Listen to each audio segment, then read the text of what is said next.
We are Rogue Media Sports. Manchester is red. No one saw this coming. No one saw this coming.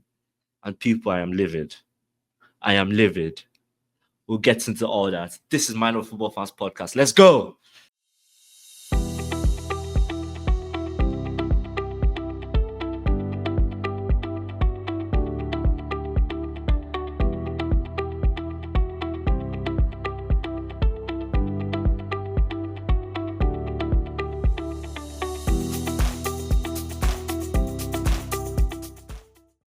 Hello, everyone. Welcome to Minor Football Fans Podcast, your go-to home for all this Premier League football. This is Match Week 16 recap, breakdown, and analysis. I'm David. Yes, this week is just me. As I said, Match Week 16 recap, breakdown, analysis. Match Week 16 had so much to deliver. There was so much tea. There was so much juice, so much drama, all that good stuff. We'll get into that. But before we get into that, I have to start by saying thank you to all our subscribers and all our listeners on whatever platform you listen to, YouTube, Spotify, Apple Podcasts, wherever you listen to our podcast. Thank you so much. And to the new followers, thank you so much. If you are watching on YouTube and you haven't subscribed to the channel, hit that subscribe bell. So hit that subscribe button and hit the notification bell so that you'll be notified. And please give us a thumbs up, please. Thank you so much. We appreciate you all. We love you all. Thank you so much for all the love and support. And also, don't forget, this is not the only place you can find us. Listen to Minor Football Fans Podcast on all podcast platforms. This is Minor Football Fans on all podcast platforms. Thank you so much. And check us on our socials. Minor Football Fans on Instagram, on TikTok. We drop content there weekly. So please check us out. We appreciate you all. We appreciate all the support. So let's jump right into it. Match week 16. Let's jump right into the game of the match week. Manchester City 1, Manchester United 2. Wow. Manchester is truly red. No one really saw this coming. I'll be frank with you. Everyone thought this is the game where City will drop the hammer. This is the game where City will revive themselves. This is the game City will resurrect. And obviously, United coming off 2 back-to-back defeats against Arsenal and Forest. No one really gave United a chance. Game started. We saw the lineup and like, okay, this is something different. First of all, from a United point of view, there was no Rashford, there was no Garnacho. They were not on the bench. They did not start. We're like, what's going on? Ruben Amorim came up pre-game. I said, they are not, he's evaluating everything. They are not this, they are not that. I don't know the exact quotes with me right now, but that's what he said. And we're like, okay. City's team sheet comes out. We're seeing, the usuals, Foden, Haaland, Doku, De Bruyne, Bernardo Silva, the usuals, defense, pretty good. And now behold, game starts. Game is really boring, low-key. Both sides were terrible for the first 88 minutes. And I said first 88 minutes for a reason. We'll get into that in a minute. First 88 minutes, the game was boring. Obviously, in 36 minutes, Josko Guardiola puts in a header off a corner that was, to be honest, let's be frank, it was lucky. De Bruyne, that was just deflected and it got to Guardiola. And credit to Guardiola, he placed it in perfectly. 1-0, we're like, okay, City will do what City needs to do to win this game. And lo and behold, the game keeps going, boring, little chances are created here or there. Obviously, then we get to the minute where some are saying Højlund should have sent off. That was just good acting job by Kyle Walker, where he Højlund, they jam heads and then he falls down. Good acting job by Kyle Walker. And then we get to the 88th minute. Matheus Nunes plays a straight ball to Amad Diallo. And in, running back and trying to, prevent a goal, goes and whacks him. Literally whacks him. Or as the Americans call it, runs through him. And it's crazy. I was watching, I'm like, what is going through your head, bro? What are you doing? And then Bruno Fernandes steps up, penalty, and converts it. 1-1. I don't know before I move on, I'll say this. City, I don't know what happened. I'm not seeing City take a lead and then decide to play sit back football. They literally took the lead and did not. They want like it wasn't clicking, and they're like, okay, since it's not clicking, we're going to sit back, take all the pressure. I mean, it's Man United. What more can they do? And I bet you they regretted that decision because in the 90th minute, Amad Diallo stepped up again and took United on his back, and a ball over the top, I think, from Harry Maguire. Ederson timed it wrongly, and then Amad Diallo hops on it and just puts it through. And some could argue that Guardiola could have, stopped it. That's neither here nor there. Moral of the story is Manchester United won the game, coming back from a goal down, literally single-handedly by Amad Diallo, because he won the penalty and he scored the winner. That's the moral of the story. Manchester is red. That being said, it's safe to say City are going on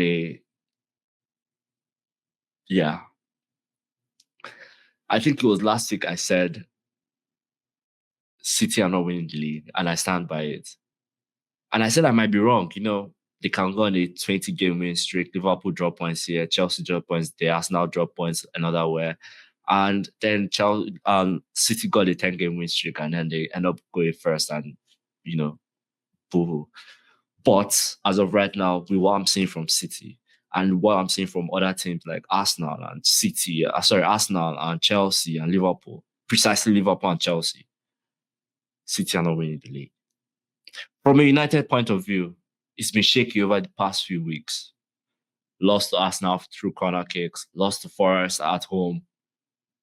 Obviously did that. Ashworth's firing. All that, just drama here, there, over the club. This might be the win to take United to where they need to be. This might be the win that kickstarts Robert Almiron's era in Manchester United. This might be the win that brings United back from the dead. And I'll leave that there. Underperformer of the week, Diallo. Shout out to Diallo, Amad Diallo. Again, single-handedly carried United through to this dub.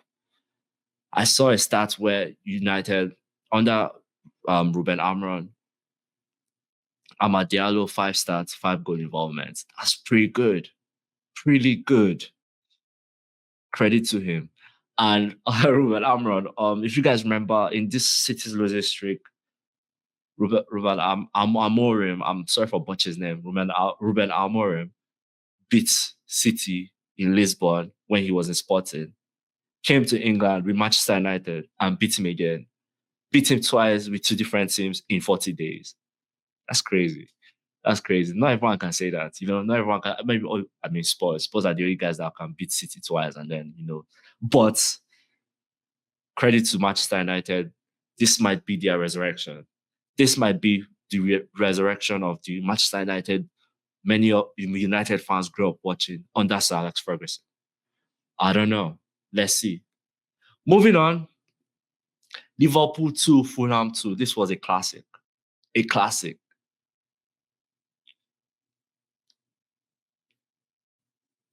I'm going to start by saying this. Liverpool, Arne Slot got this team going. Let's put that. Arne Slot has this team going. There might be some people out there that will say Pereira should not have been on the field. That's neither here nor there. We'll wait to see an explanation. But 11 minutes in, ball by Robertson, go 1-0. Okay, cool. Well, this is not the first time Liverpool is going down. They can definitely come back from this. And to Fulham too. Last season, the same thing happened. Cool. And then 17 minutes.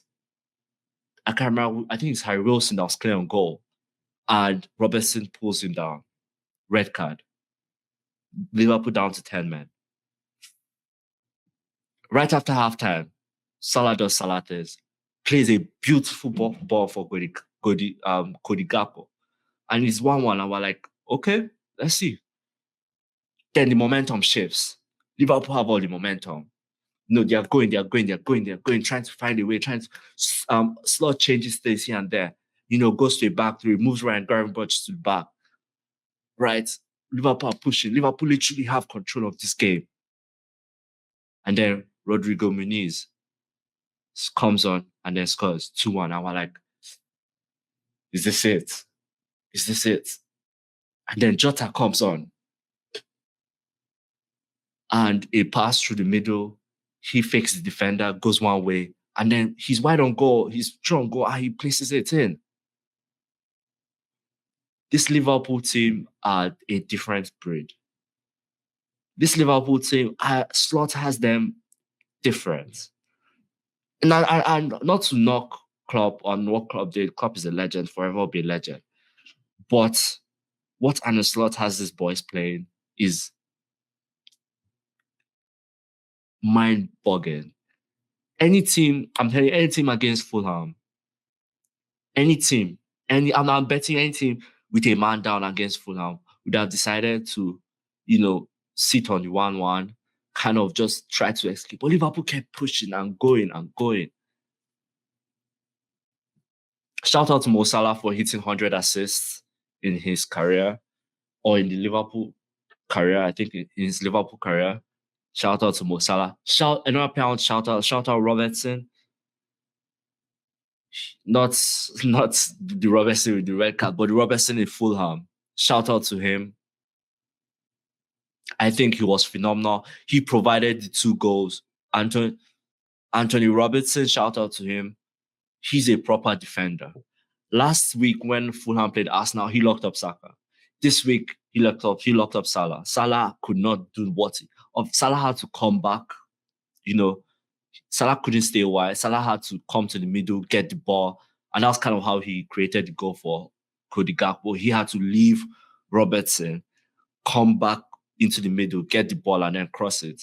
So shout out to Anthony Robinson. He's a proper baller. If I'm Arsenal, I should go snag him up. I'm just saying. If I'm Arsenal, I will go snag him up. I will go find out what Fulham are willing to pay and snag him up, because I think he's a proper football player. And his stamina is crazy.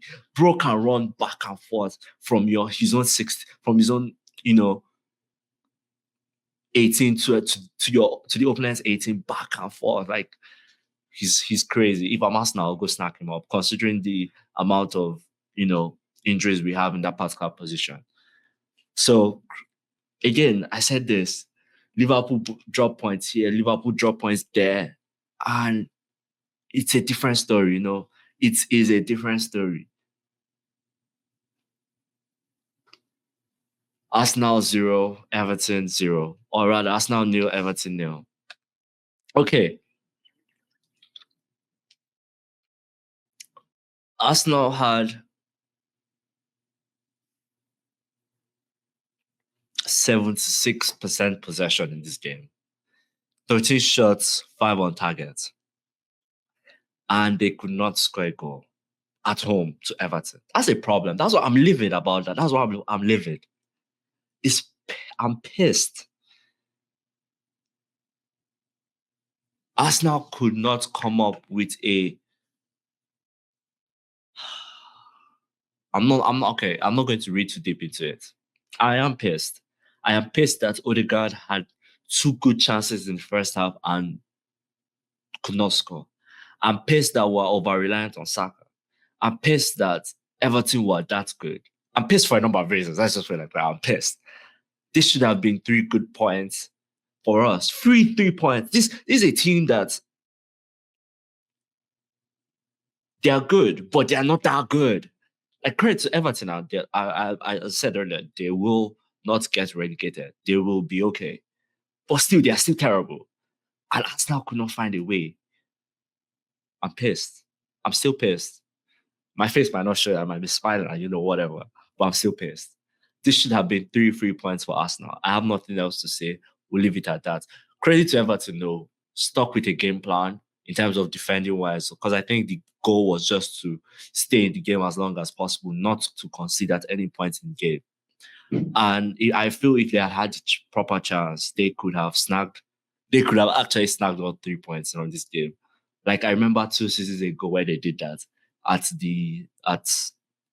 what they call it, at Goodison Park. They held to a game plan and then from a corner they scored and they got all 3 points. But yeah, credit to Everton. Moving on, Southampton 0, Spurs 5. Spurs were in a rut for a minute since they beat City at home. Sorry, since they beat City at the Etihad, they then were in a rut. I think they were winless in like 4 or 5, something like that in all competitions. And then they came and they met Southampton and they were like, we're not allowing this slide. And they just hammered. The game was done in the first half. Like literally, after the first half, it's one of those games. It reminds me of Arsenal West Ham 2 weeks ago, where Arsenal literally won the game in the first half and the game was over in the first half. If you were watching the second half, it was just because you like football. Game was literally done in the first half. Then after the game, Russell Martin, Southampton's coach, did his press conference and then he was fired. We knew it was coming. I personally knew it was coming. He had a style of play and stuck to it. I was not ready. He was like Ange, but you can't be like that in a team coming up from the championship, expecting to just come and stick to what you did in the championship. It doesn't work that way. We'll get into them in a minute, but Ipswich is a classic example of, yes, what we did in championship worked, but we can't bring that into the Premier League. It doesn't work that way. Like, it does not work that way. And Russell Martin stuck to it and they were not going anywhere. He was not willing to change and they were not going anywhere and he got sacked. He got the letter and he got sacked. This is what it is. Southampton is better now. Not 28 game weeks into the season and then you're sacking him. Why are you going to do in 10 game weeks? You can't, it's not possible. It's better now, get a manager, try to get some results here and there. The relegation battle is still close. Get 3 wins here, get 3 wins, get 2 draws there. You're out of it. You are out of it. Credit to Spurs, credit to James Maddison, back in the lineup, back in the team, back with the goals. He's in my FPL. I started him. So credit to Spurs. Hopefully this gets them out of their rut. Hopefully this is not one of those games where they put 5 past one team and then go lose next week to who are they playing next week? Who are they playing next week? Who are they playing next? Oh, they are playing Liverpool next week. Hopefully this is not one of those games where they put 5 at Southampton and then go to Liverpool, and then they allow Liverpool come to Tottenham Hotspur Stadium and put 5 past them. So, let's see. Moving on, Chelsea to Brentford 1. 6 weeks ago, Enzo Maresca said we're not in the title race. Well, I'm sorry to tell you this, Enzo Maresca. You are in the title race. You are playing like title contenders. You are in the title race. You are 3 points away from first position. Bear in mind, Liverpool have a game in hand. But you are 3 games away from the title. You are in the title race. I'm sorry to let you know that. Chelsea are playing championship. Or let me rephrase myself before you batter me in the comments. Chelsea are playing champion level football. Enzo Maresca has these boys playing like they want to win the title. I don't care what you say, Enzo Maresca. I don't care whatever. I don't know whatever you're doing. That's your business. You are playing like champions. You are 3 points away from first position. Bear in mind that Liverpool have a game in hand. Liverpool drop points. I said this last week. Liverpool drop points here. Liverpool drop points there. Draw here. Lose here. Chelsea win 2 games and they are in it. They are literally first. 4 points ahead of Arsenal. 3 points behind Liverpool. Bear in mind the game in hand. But there's still a lot of football left to play. I don't want to hear no nonsense from Enzo Maresca. You are in the title race. Credit to Nicholas Jackson. Shout out to Nicholas Jackson. I think he's found his thing and he's stuck with it. I said Enzo Maresca has his boys playing. Jackson, Enzo, Palmer, Sancho, Madueke, all the his team. I look at Chelsea and I look at their squad, and earlier in the season, we were complaining, oh, they have 22 players, they have too many players there. But it's worked out for them. It's literally worked out for them. Chelsea credit to Chelsea, credit to Enzo Maresca. That's where I'll stop. Chelsea and Enzo Maresca, you are in the title race. You are in the title race. Moving on, Brentford. Yeah, Brentford, if it's not home, there's no point of even trying. I think they gave it a real go. I think they were lucky not to get maybe a point from this game. But I guess this is not the G-Tech, so yeah, this is what it is. But Chelsea, title race, title contenders. Yes. Moving on, other results of the match week. Forest 2, Aston Villa 1. Forest coming back from a goal down to beat Forest. Anthony Lenga coming off the bench to secure the dub for Forest. Big ups to Forest. Nuno has these boys playing some football, some really good football. Right, I think right now they are above City. Obviously, City lost, so they are above City now. That is mental. Forest, 4th position. No one saw this coming. This is one of the surprise. This is one of the things where wherever they finish, because they will probably finish in the top half of the table. Wherever they finish, right? When we're looking back at the top of the season, and we're saying we're looking back at our predictions for our performance of the season, over achievers of the season. This will be one where we say we did not see this come. We did not see Forest doing this. We did not see Nuno taking these boys to where he's taking them to. Credit to Nuno, credit to Forest, playing absolute football. And Villa. Yeah, Villa in a rut of their own. I trust Emery. He's shown that he's amazing and he's good at what he does. So I'm not too worried about it. It's just a blip. Don't worry about it. Forest fans, don't worry. Moving on. Wolves 1, Ipswich 2. I did say we'll talk about Ipswich. Ipswich came from the Championship playing dominating style football. Karen McKenna knew coming into the Premier League, we cannot sustain that. We know what we have, we know our talents, we know we cannot sustain that, and they have stuck to it. They have changed their style of football and they have stuck to what the change they made. And they are 2 points away from safety. 2 points away from safety.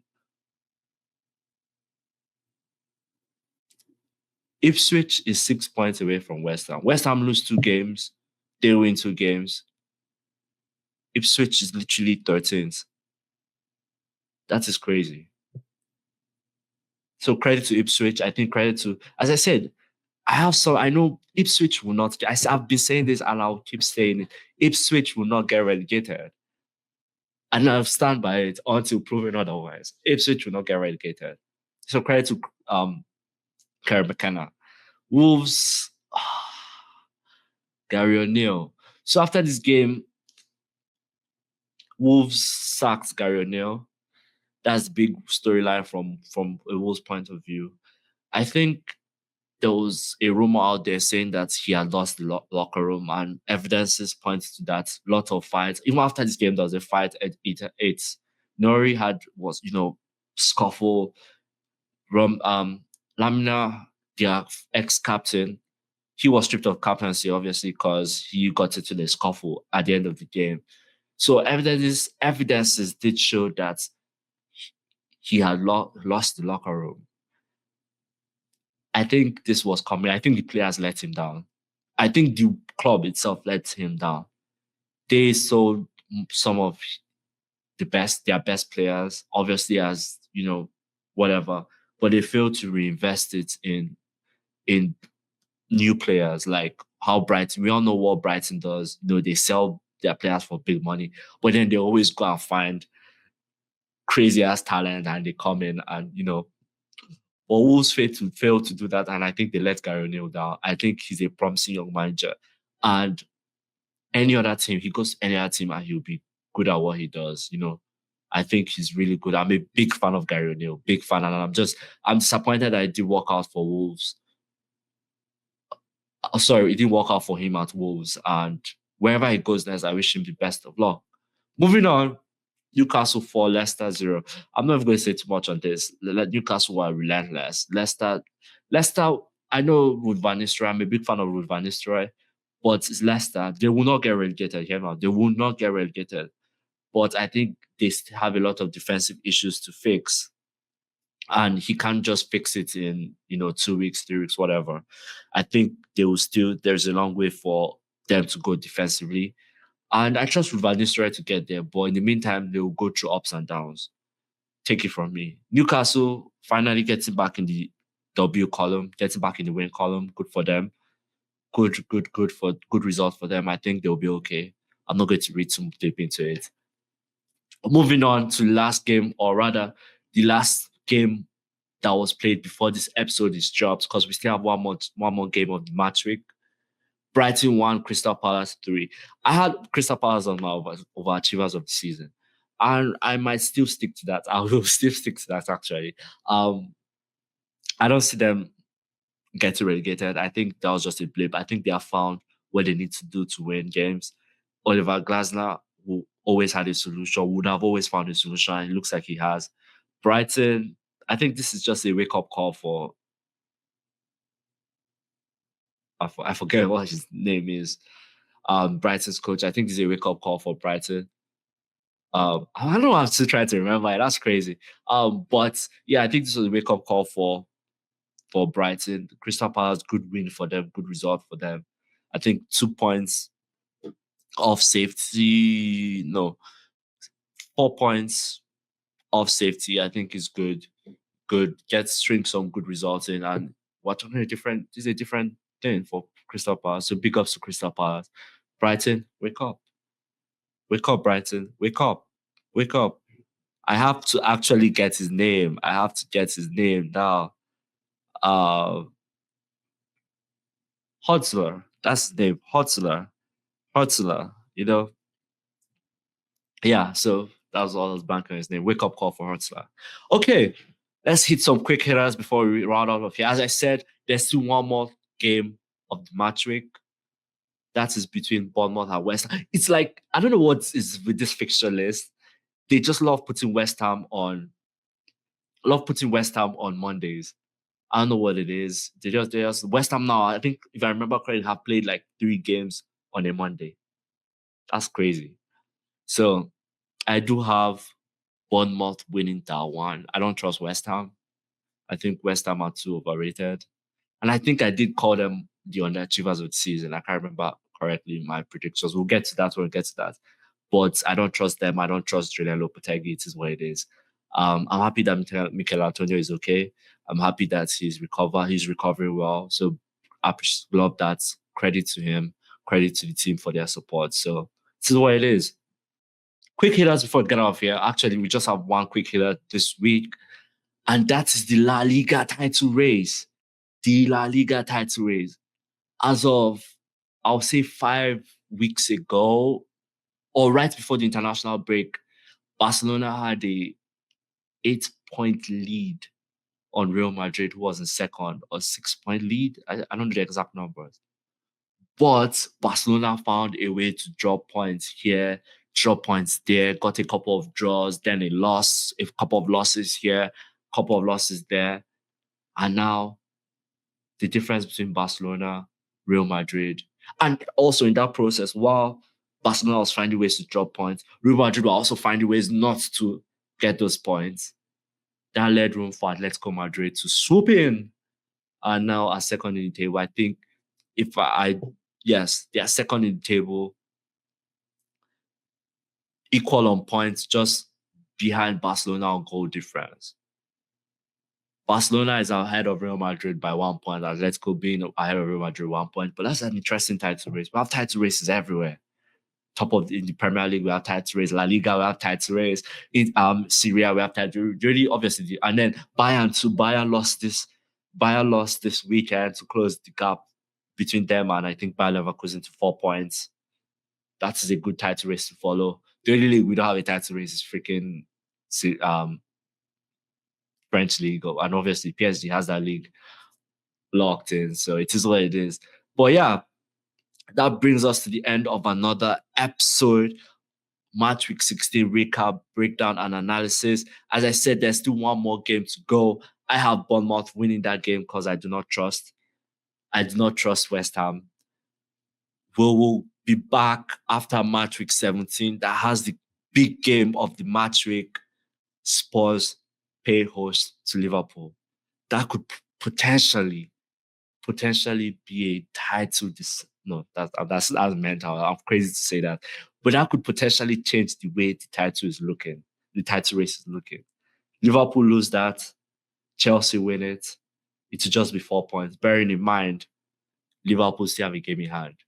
It might just be cut to 4 points. We don't know. Let's see what will happen. I hope you all enjoyed this episode. Yes, we are getting into that period of first games literally every 3 days in the Premier League. Stay tuned for that. We have a few announcements on that, so stay tuned for that.